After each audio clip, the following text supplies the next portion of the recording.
what does shopping on Mars look and feel like? This was a question that we collaborated on and posed to our clients. Yeah, perfect for sci-fi lovers and devotees of space and futurism. But really what we were asking our client is, how brave are you? And he didn't flinch.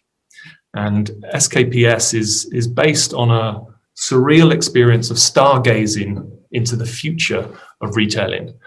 It's essentially a hybrid model between the analog, the tangible real, and the digital immersive or new worldly. And it was a collaboration with the Korean retailers, Gentle Monster. The idea is to create a luxury laboratory operating in real time where brands delve into their alter egos, a fueled and fluid, momentum driven through space, which culminates on Mars. And convention is completely overhauled here. With SKPS, we have forged a new identity or a new blueprint for a department store. And we're working from the principle of experience per square meter and not sales per square meter. It's about people, it's not about numbers. And more than 65% of the floor area here is dedicated to experience rather than product. So customers show up at SKPS to participate in an experience. They're not walking in with purchase intent. The transactional aspect will flow naturally if you provide the experience and the curated offer. So it's about lifestyle, it's about understanding Gen Z customer, their desires, and predicting their aspirations, because ultimately everybody's time is the most precious commodity. So on the outside, it was an opportunity to stamp the house style of SKP over the building. So this also gives it the house the ability to adapt, morph, and evolve in time on the inside, whilst remaining timeless to SKP on the exterior. And at night, the facade is lit up like a Chinese lantern that dances across the facade and changes color and lights up the landscape piazza that we created outside. The lines between retail, hospitality, entertainment, education, and gaming now are continually blurring and blending. And our way of thinking is about agility, pivoting, and not just riding the wave and looking to the next one, but we're looking to the ones after that as well. We all need to break boundaries and navigate the landscape with like-minded collaborators. Robotic conversations between past and the present and the future take place throughout the entire customer journey of SKPS, right through to the first settlers on Mars and their future farms and how they provide their nutrition. So the entire, you move between experiences as if you're living on the space station with smaller and less obvious and more intimate product offerings along the way as well. And the entire experience questions, like, what do you feel like having traversed space and looking back at all those planets? It's bonkers, but it's really, really amazing for a customer to do this. We're really pushing the brands outside of their comfort zones. Customers love it. Here with Byredo, a fragrance and accessories store, for them, the narrative was about a meteorite that falls to the earth, and the store then acts as a lab where customers can perform perfume testing within a flammable cabinet. Amazing. Simon, let me just ask you a question on that though as well.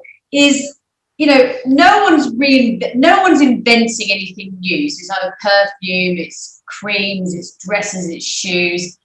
But you've hunted, and we've spoken about this, when we're both hunters of the next winning brands, that next Louis Vuitton, the next swimwear brand, But what is it that you look for? So you have a big team who hunt these brands, and I think you introduced about 350 to this more, didn't you?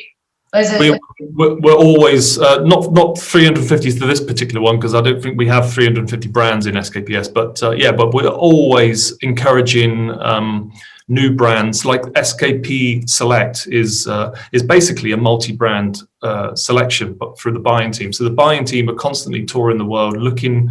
They understand their customer, and they're always looking for a product that can bit like.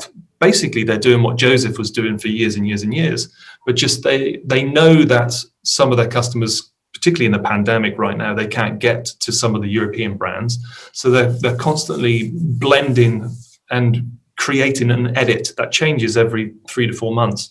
And we do this with every client that we work with. We make suggestions who we think will be a right fit, because we live, we're architects, but we love the subject of retail and we live and breathe it every day. So we're looking for brands that are fashion forward or ones that seek reinvention. We look for authenticity. We don't, please don't be a product that looks great but is really bad quality. And we're always looking for a story behind a brand. Brands that want to be brave, like Byredo, brands that want to be brave enough to have a conversation about having a meteorite in their shop. I love it. But it's all about the meaning, isn't it? So you have so many brands which are coming through, but it's what is it that hooks them? Especially, I think, if they're privately owned. So we have a lot of privately owned brands, and actually, personally, for skincare brands, sometimes, a lot of times, I'm hooked to the owner, and then the brand after, but there's something about the owner and the story of why they created the brand that is it. It's the why, and then you buy the product. Exactly, and if you can do that, if your architect understands that, and your customers understand that, and your buying team understands that, together you can make something. Like, I talked about subliminal design coding. You don't shove it in their face, but customers understand. For SKP, it's the house style everywhere they look. Be it the simplest act of pressing the lift button, but it's a curated lift button in the style of SKP, so they feel that they're in something really special. Yeah. And then with the Marni stores, it's just this subliminal coding. There's no cookie cutter approach to, every Marni store is different. So the customer wants to go to the Tokyo Marni customer wants to go to New York to have that experience. It's just curiosity. Everything is connected. Yeah, it's amazing. I love it.